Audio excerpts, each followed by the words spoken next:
Stock market ने एक और नया रिकॉर्ड कायम कर दिया है और केसी 100 इंडेक्स 576 पॉइंट्स इजाफे के साथ 1,74,472 पॉइंट्स पर बंद हुआ है।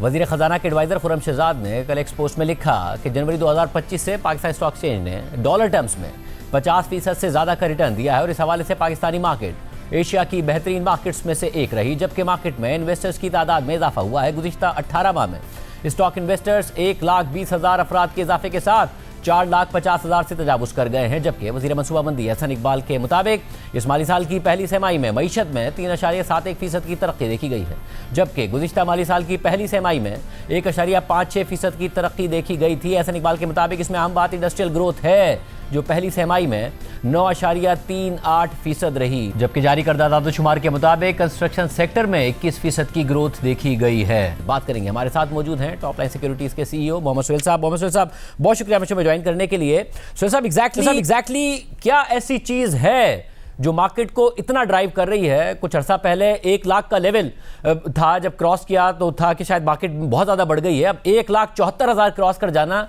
क्या चीज मार्केट को ड्राइव कर रही है? थैंक यू शाहिद भाई।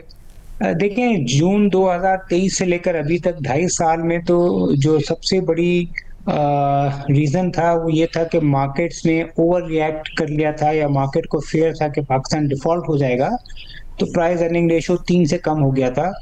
तो मार्केट जो है अब अपने average price to earning ratio तकरीबन 7-8 के करीब आ गई है।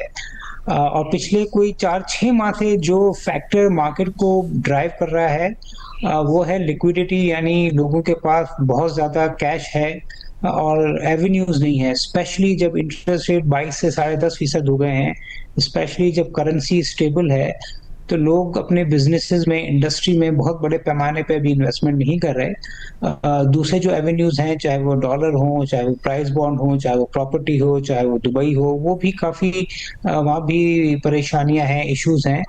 तो पिछले 4-6 माह से बिलखुसूस जो लिक्विडिटी है ये मार्केट को ड्राइव कर रही है, और यही रीजन है कि मार्केट तीसरे साल 2025 में बढ़ रही है कंसेक्यूटिव, और 52% तक इस साल बढ़ चुकी है।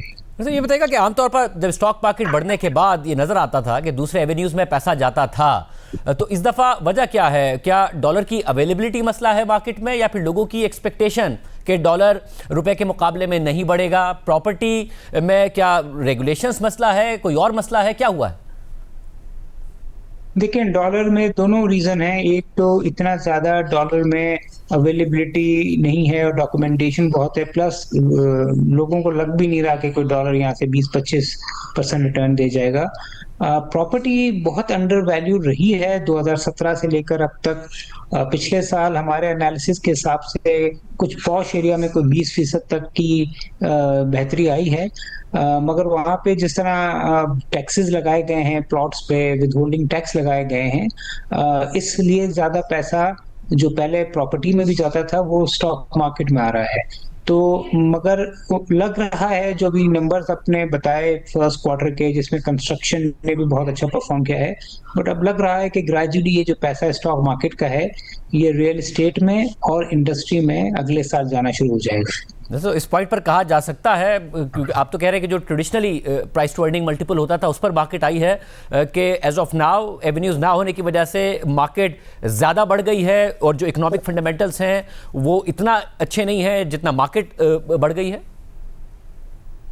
देखिए, मैं ये तो नहीं कहूँगा ज़्यादा बढ़ गई है। पिछले साल के शुरू में हमारी जो तवक्कुआत थी उससे तो ज़्यादा बढ़ी है, मगर इकोनॉमिक हालात भी तवक्कुआत से बेहतर हो गए हैं। हमें उम्मीद नहीं थी कि दिसंबर तक पीआईए प्राइवेटाइज हो जाएगा। 1 साल पहले हमें उम्मीद नहीं थी कि power sector circular debt resolve हो जाएगा। 1 साल पहले हमें उम्मीद नहीं थी कि पाकिस्तान के इंटरनेशनल ताल्लुकात बिलखुसूस अमेरिका से इतने अच्छे हो जाएंगे।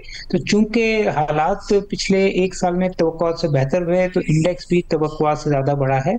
मगर अब आपका कहना सही है कि हम एवरेज पे आ गए हैं। तो यहाँ से जो मार्केट को बढ़ाएगा वो कोई पॉजिटिव डेवलपमेंट्स होंगी या लिक्विडिटी होगी, वो बढ़ाएगी। वैल्यूएशन का जो गैप था वो काफी हद तक फिल हो गया है।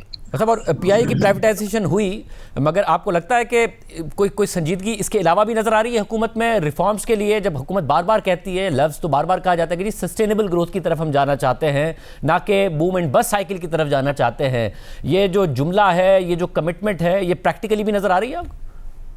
नहीं, नजर आ रही है मुझे 20-25 साल में पहली दफा एहसास हो रहा है, चाहे वो मिनिस्ट्री ऑफ फाइनेंस है या मिनिस्ट्री ऑफ कॉमर्स है या स्टेट बैंक है, या जो स्टैब्लिशमेंट है उनसे भी जो भी रवाबित होते हैं, उनसे लग रहा है कि वो शायद 4-4.5% की 3 साल ग्रोथ देख से खुश होंगे, रादर देन 6%, 2% और फिर हम डिफॉल्ट की तरफ जाएं।